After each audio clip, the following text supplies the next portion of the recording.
You are listening to Uncensored Podcast. I am Aissatou Diallo. I am Maimuna Jain. I am Adu Cisse. Welcome. Join us every 2 weeks for deep reflections and chill conversations from our living room couches. Uncensored. Welcome, everyone. I can't believe that we are finally doing this after 3 years of procrastinating, of pushing and pulling, of being on each other's backs, and ordering mics, and spending our money and working on content which we already had from the get-go, but we've been too lazy to put it out there. So before we go into this, we'd like to say Uncensored 1, but procrastination 0. So yeah, welcome to the first episode of Uncensored in 25 minutes. And I am Adu Cisse, and I have with me Maimuna Jain and Aissatou Diallo. Gang. Yeah, Uncensored gang. There's a whole lot of gangs out there lately. I can't even tell. 101 gang. 101 gang. There's your gang. There's your gang. There's Bola gang. There's Kush gang or die, bitch. Wait, what's that? Is that the those people that make 1 million? Yeah, they're just milli gang. Milli people. And yeah, that's actually the but I gang actually you want should to be join part of. those people Yeah. because I need money to travel. I want to go to Lagos. COVID-19. you traveled around your house. But yeah, on a more serious note, welcome to our first episode where we'll be talking about ourselves and questions asked by different individuals on different social media platforms that we are on, which are Twitter, Facebook, and Instagram. We had a question segment on different of our posts, and people sent in their questions and asked stuff they wanted to learn about our individuality, about the podcast itself. So, again, I repeat, welcome to Uncensored in 25 minutes. Yeah. Subscribe button is the actually I can't even do this right. But yeah, follow us obviously, and if you're listening to this, subscribe, follow us podcast for more episodes. Okay, so to kick right into this, first off, we are calling it Uncensored in 25 minutes because we're hoping we'd keep all of this within 25 minutes, which we hope we do. If not, you guys... God see us through. Please. Yeah, God see us through. And yeah, talking of God seeing us through though, I don't know, how are you guys keeping up or holding up with this entire COVID-19 and the increase in numbers every single day? At some point, I don't know. Personally, mommy, I'm exhausted. I'm not even keeping up, to be honest. Yeah, I'm not keeping up at this point. I'm tired, I'm exhausted, and I don't know. Like, we're recording this on the Friday, the first Friday that people are supposed to be wearing masks to protect themselves and others around them. But still, I don't know. I'm not holding up. And for me, the exhaustion is not really coming from COVID-19 and everything. It's just everything around it, how government is dealing, how people are dealing, how there's a likelihood of people's lives being changed from what is currently happening, and not just in Gambia but all over the world. That is what is like the constant reminder that our lives will not be the same for the next months and after it. Also, the fact that this is the new normal. That's what I was going to drive at. Like, everything that you were used to before COVID-19, most of the things you can't do anymore. Because, for instance, if you were used to going out to probably see your friends and all of these things, the only thing I can personally do now is just do my 8 to 5 and then go back home. There's literally our lives have been altered and you have to adjust to COVID-19. So I feel like COVID-19 is a man. So he's actually... Well, he or she... No, not he or she. COVID-19 is a man, and so we have to literally adapt to what he wants. And it's shit, and men are shit. And it's also how you do things. And sometimes it's you're doing... I mean, you can't exactly do what you've been doing. But sometimes I do stuff I'm not supposed to do, like seeing oaths. You know... And then I know it's wrong. But there's this guilt that I'm not supposed to be seeing this person. I could be putting my... And that is what it does to you. Oh, you could be putting you are putting him. myself in. You could be putting him at Yeah, both of us. Why are you guys attacking me? You brought it in the discussion, but I feel like on a bright side as well, it gives you time. This period is a time that you can sit with yourself and just deal with yourself and recalculate your moves and just take care of yourself generally if you use the time, because you have enough time at this point. If you're not scrolling on Twitter and talking about rubbish on there or Facebook and doing all of these other things, there's so much you can do with the time. But that's the thing, it's not a vacation though, it's a pandemic. Exactly. That's the point. Yeah. And So you know what this has done? I used to love how I'm actually one person that have been 8 to 5, go home, or from 5 to 11, go home late at night. I had other options of, do sang I'm invited to you to this party, you should go. But then I want to feel like, oh yeah, I have an option of going, but I'd rather stay home. Because 5 months ago, I've already decided I'm going to stay home. But then again, but personally, this period is a perfect excuse for me, because I hate going to gatherings most of the times. So I hate going to Gentes, I hate going to Taka and all of these things.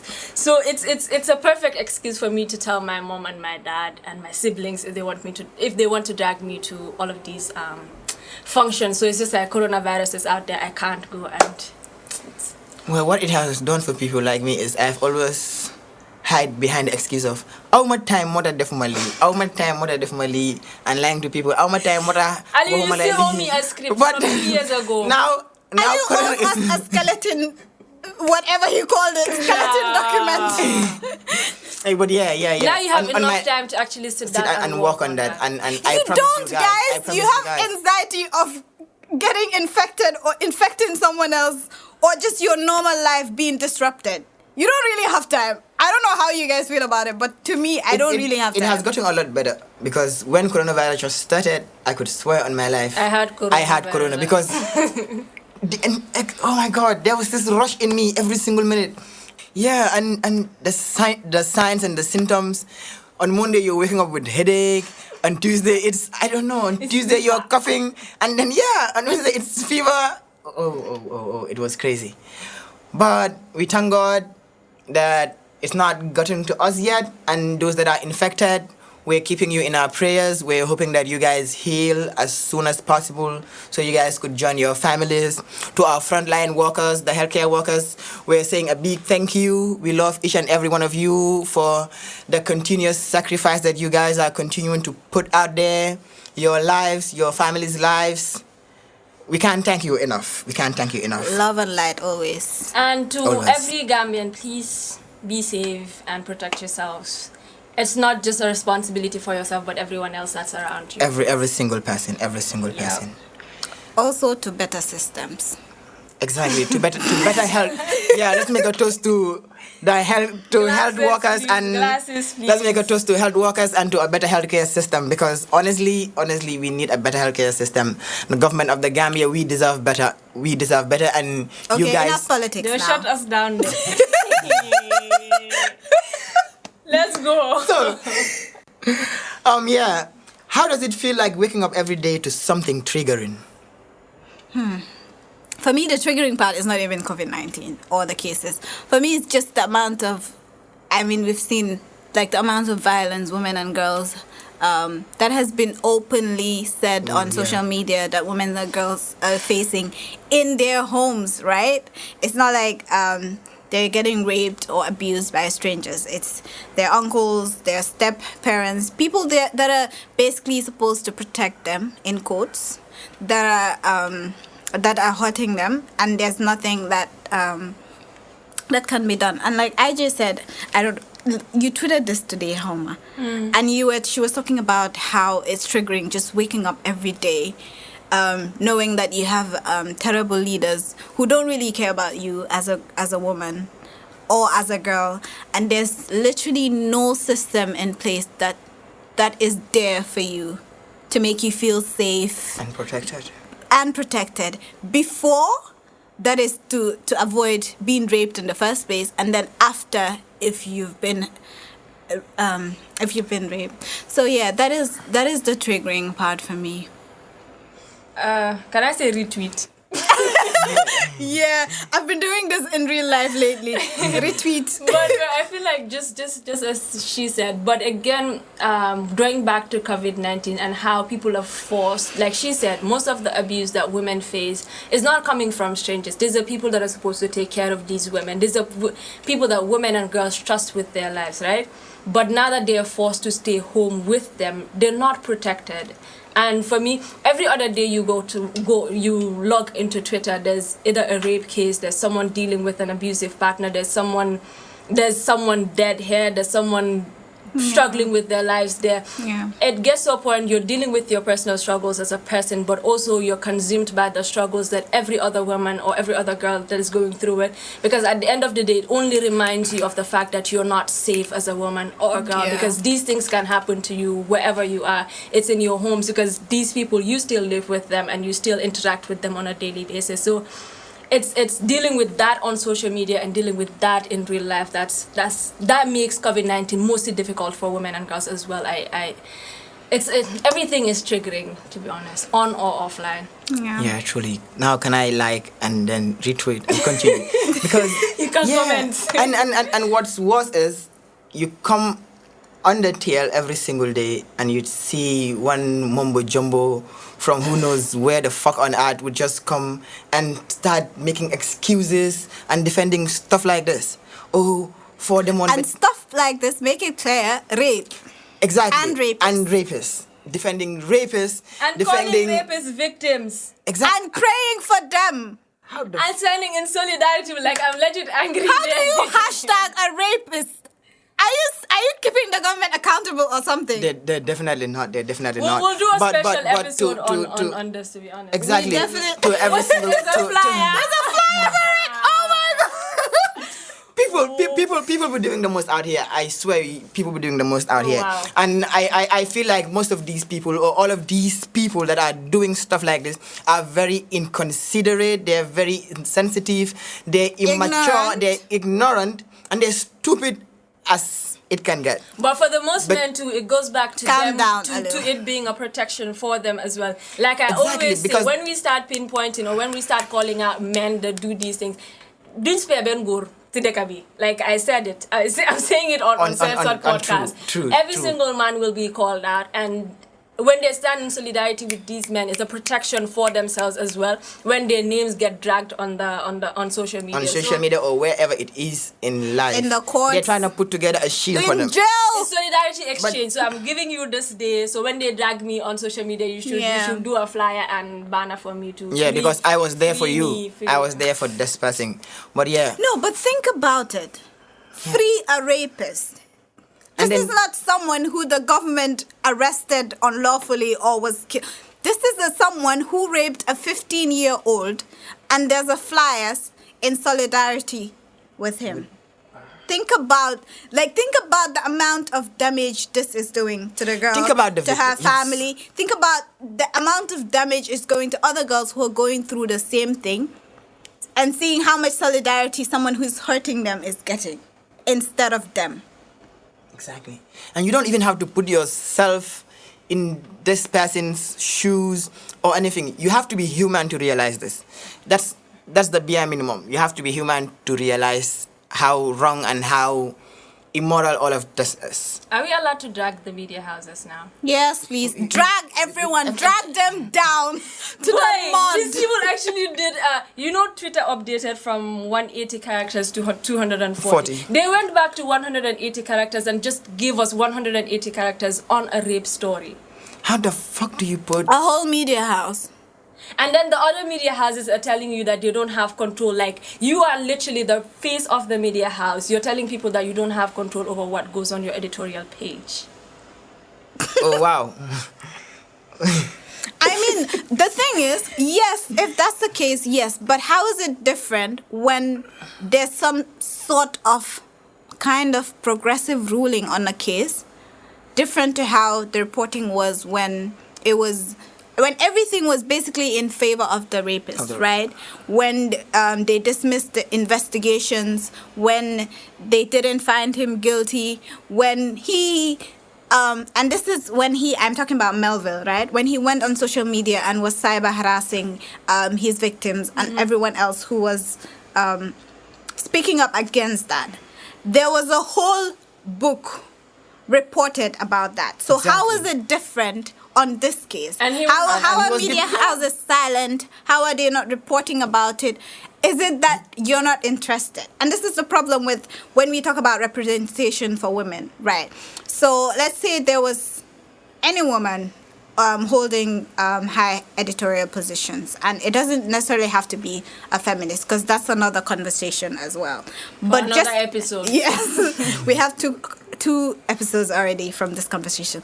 But yeah, just think about how much good probably we would have achieved if a woman was holding those editorial positions. How much interest they probably would have in something that's affecting their gender, compared to when you have men leading all these high positions in these media houses, because they don't care about us. They don't care about what's affecting us, what's hurting us. They don't really care. They really don't. They really don't.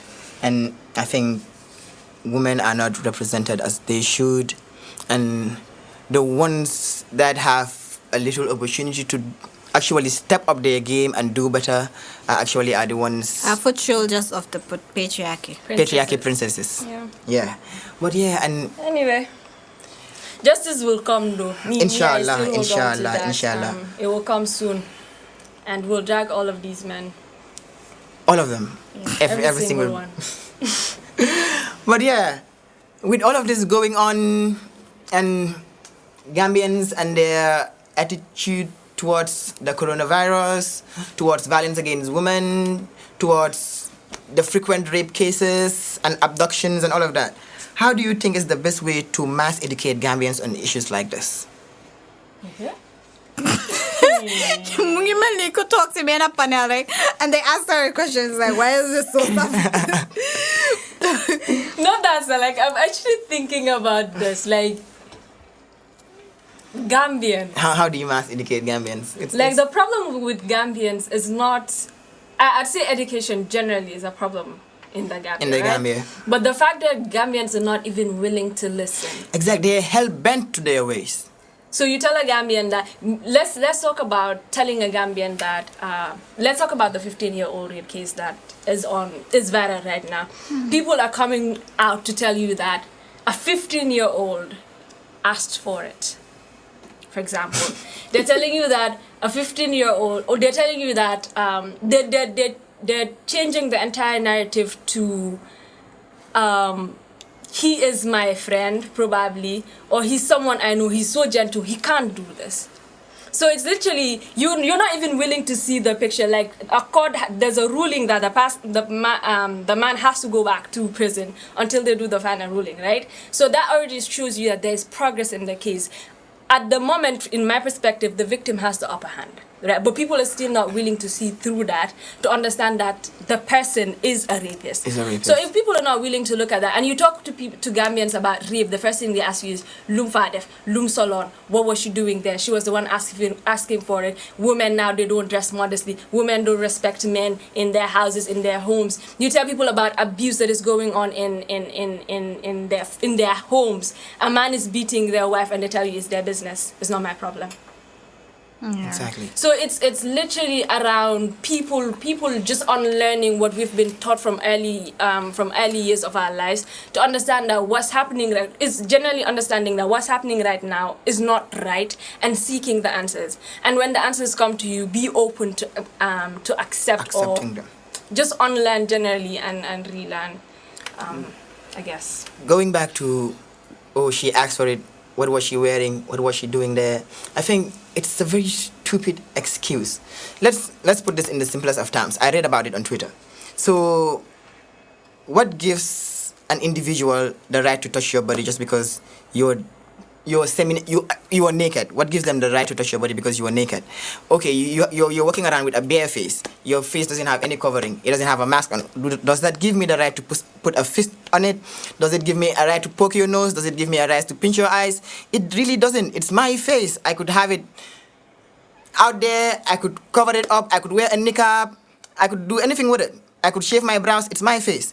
Just the same way one could walk around in whatever form they want to do, regardless of how right or how wrong it is, without you laying a single finger on them. It is that simple. But like IJ said, it's just what we've been taught, right? But I don't know. I think for me as well, when it comes to educating, and this is not mass, right? I think you asked mass, but this is just individually. I think Gambians are not curious enough, but also like really plays a part in how much knowledge we're going in for or information we're trying to get. And I'm saying this in a point of reading culture generally, and how much I've been asking this question to people. How many books have you read this? Ali, how many books have you read this year? You don't ask me that. Don't do this on here. Because I've been telling people, yo, you need to start reading. You need to take your reading serious. So if they know how much books I've read since the year started, but personally, I my think counseling business would close. As a person, I've grown to understand. This is not an excuse, by the way, people. But I've grown to understand that I'm a visual person, right? Bitch, I'm a visual person too. So I can open a book. I've read.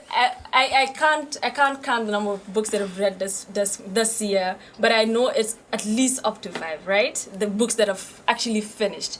But I know that I capture information when I watch things. So I'm more of a documentary type of person. So I watch videos, I learn from that, and that is mostly what I spend my time doing. So I open a book, I read, but I open a book and half of the time I'm dozing off in the middle of it. And if it's on my phone, 3 to 4 sentences off my iBooks, I'm going to Twitter. So it's just understanding again what works for you as a person, or how you capture information, or how you learn as a person, and working like that. But reading, to be honest, is important. I'm trying. I actually bought books. I use my money to buy books and read, but like you I'm said progressing. too, you're watching documentary, and that's it doesn't matter reading podcast, what you're listening to podcasts, documentaries. It doesn't matter.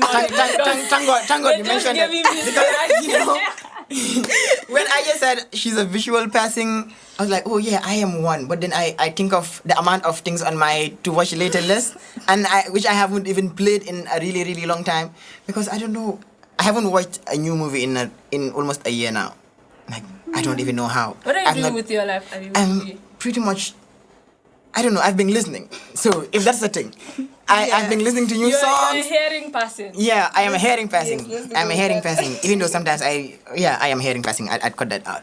I am a hearing person. I like to listen to songs, listen to podcasts, listen to some random guy on YouTube saying different stuff without actually watching it, and stuff like that. So and then you learn so that's the thing. It's not really what you're using to get the information, but it's also how much you're going out of your way to get that information.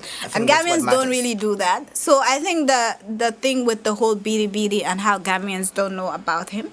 So for me, it's just around that, because the information is probably there somewhere, hidden within books, just hidden somewhere, but we're not really going after it. Instead, if you want to hide something from black people, put it in but in this case, Gambians, put it in a book. Just put it anywhere, and they won't. Yeah, so that's just the thing. literally Gambians are pretty much we are pretty much comfortable with the little we know. Oh, I have this little knowledge about stuff. I don't wanna.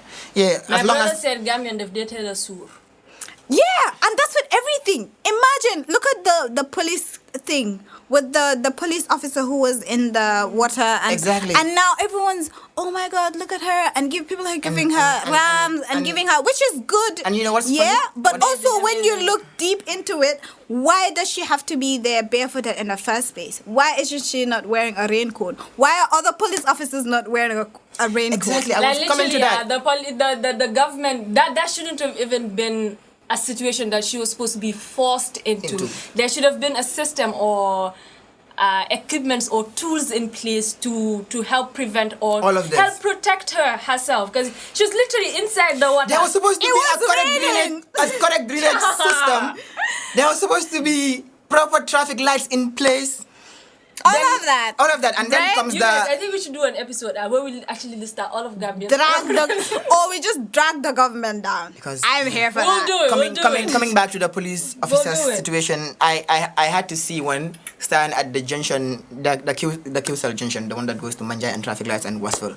And it was raining, and the policewoman is still under the rain, and she's giving traffic directions. And can I mane keep them some get if I chapa kirineli motor hit me definitely.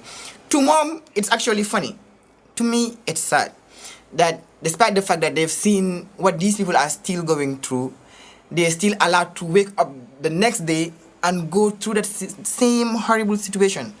No one would want their family members to stand under the rain and give traffic directions to, oh my God, Gambia has the most insolent drivers out there, both private and commercial. And they're going through all of this. And the system, they don't even look bothered. They don't even know what's happening to begin with. Yeah. But they have AC, they have enough food, they have electricity, they have water. What do they care about? Yeah. It's they don't pretty want much, to know. They deal with it's pretty on much and like off in a UTG and the admin block. But that's a so conversation literally we the general for public another have to day. sit through sometimes like they them ñun suñ kër the P5 and then we don't get it till 1. Barra does not have to deal with that. So he doesn't know there's electricity problem in the country. Even if he knows it's not affecting him, he doesn't care. I bet he knows when the price of corn goes up or down. And when the price That's a of, like kong, huh? Sana ayaw ko na kung para them to get corn. my positive news is not news. Let's Right. move on with it. So yeah, so with educating for me is just figuring out how Gambians learn stuff and using that to feed them the information. If it's the government, if it's coming to State House and burning the thing down, I'm not saying burn out State House. Please don't Batter come it. on. It's class. Me and Ali were abiding citizens. No, but I'm just saying if that's We what. get traffic Okay, rules. that's a Me, bad I'm example. obeying COVID-19 rules as well. So this is Muna speaking. I'm wearing a mask. It's not me. I don't know if it's Okay, Ali. that's a bad example. Scratch yeah, that. talking If it's elections, that's going to. But 2021 is coming soon, so. That is if Teach- COVID-19 yeah. allow us to get there.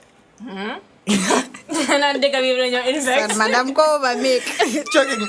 But yeah, Masa kau make the. talking of learning and finding Gambians going around to look for information, I pray or I hope you guys listen to this podcast and you find it interesting enough to continue to listen to Everyone it listen and to learn new stuff because we are coming with all of it. We are coming with with educational stuff. We are coming with the vibes, with the chills. Yeah. So, subscribe. And if we offend anybody too, this is uncensored, by the way. Yeah. Yeah. We are allowed to say anything we want to say. Don't beat us, them In any manner, we can say it. Don't beat us, mama. So again, keep track of Uncensored Podcast. Talking of Uncensored Podcast, what is this podcast about? Auntie? And to tell us. You guys, I don't like being put on the spot. But yeah. So Uncensored is basically uncensored, right? If you've listened to this part, you've basically heard something that's different or something that you are not used to hearing in radio, I guess. On radio. On anywhere. On TV. On TV. You haven't read right. in books. Well, Yeah, you have read in books. Some you've read in books. But just based on Gambian context and Gambian society, right?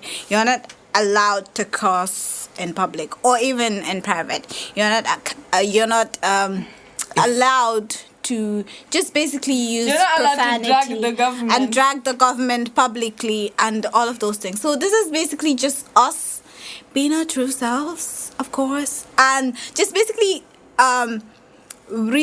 re-talking. Is that a word? I don't care. Invent it. Right? That's you're very- uncensored. yeah. That's uncensored. Yeah. So it's basically just retalking our conversations we have daily for everyone to listen, but also for everyone to chip in because these are conversations that deserve larger audience. So basically, that's it from me. Yeah. So I think extensively what Uncensored is about is to start a discussion around issues that we don't ordinarily talk about as Gambians. And Sorry. that we don't ordinarily talk about as Gambians. So Uncensored is generally to just spark the conversation, and then we can take it on social media. You can follow us on Facebook, Twitter, and Instagram, and we can continue this discussion on there and talk about these things. So ideally, we will talk about everything Uncensored, I'd say, in Gambia. Yeah, we're probably going to talk about everything that you are not allowed to hear, that you are not allowed to say. We'd say it for you. Don't worry about it. We'd say it for you. We're the voice of the people with voices. Yes, and for everyone that's out there that's in a situation where you are not allowed to say certain things because society is restricting you, because someone out there is holding something against you, or that they'd use against you if you say or put out certain type of content, we'd say it for you. We're here. So make sure you follow us on Instagram, on Facebook, and on Twitter as Uncensored Podcast. And stay tuned because we'd be uploading on Apple Podcasts, we'd be uploading on SoundCloud, we'd be uploading on YouTube as well. So, to go further into this, We've heard everything that we've been talking about, and if you've made it this far, I would say thank you for listening. But the episodes for Uncensored Podcast would generally talk about various topics that would identify for every episode. But at the beginning of episodes too, like we did with this episode, we'll talk about things that are happening on the Gambian TL. We'll talk about things that are happening on social media. We'll talk about things that are happening in the Gambia generally, and just appreciate and drag people on the podcast because it is uncensored. So we're free to talk about everything. So we'll have episodes for every we'll have topics for every episode, and then we'll talk about things on the podcast. We'll also have guests, right?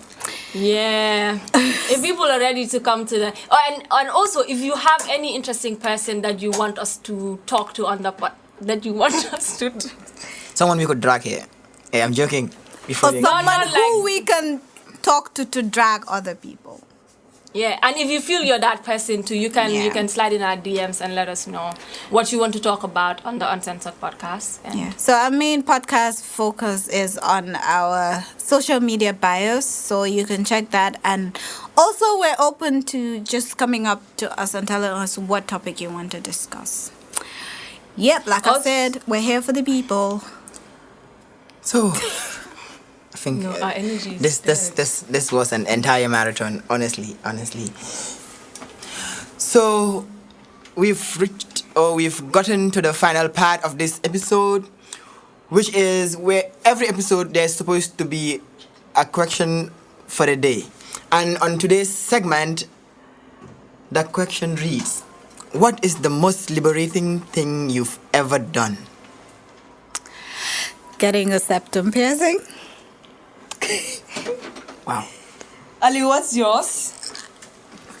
Ladies first. Hey!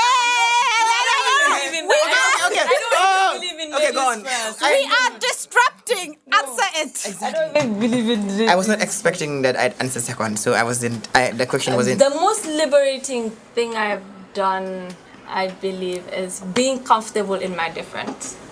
Or in my difference. What's your difference? Just not conforming to what society expects me to be as a woman. Good. Oh, What's yours, Alio? The most liberating thing I've done this year, which I actually did a few weeks ago, is I've held on to something really toxic in my life, and I quoted it.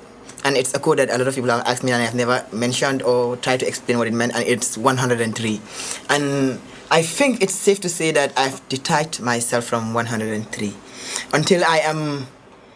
Yeah, I've detached, but until I am strong enough to talk about 103 is, people that have cared and that have asked just know that 103 and I have gone separate ways. So do you want They're to tell divorced. us and the listeners What 100 years? Until I am strong enough. That's fine. We have a self-care episode coming up, so we'll do therapy session in the Whatever you do, don't bring me podcast. mutar on that episode. Your cray is coming. But yeah, thank you. For listening. Sorry, that's Alio's job. Yeah. Hey, It's all of us. It's all our job. Hey, and, Well- and if you've listened this far, you know we're not very organized people. Yep. So, and But it's still, uncensored. We'll but keep still, repeating that. leave us a comment on what you think could have been done better, Yeah. and what you think about the episode, what you think about Uncensored itself. We really appreciate that And tell us the most liberating thing you've done as well. what is the most liberating thing you've ever done? This year, in 3 weeks, whenever, Yeah. just tweet to us, Uncensored Pod GMB. Peace out. Until our next segment. Kaboom! Kaboom! Do the drum. We will do this and say. Oh my god, I can't believe this.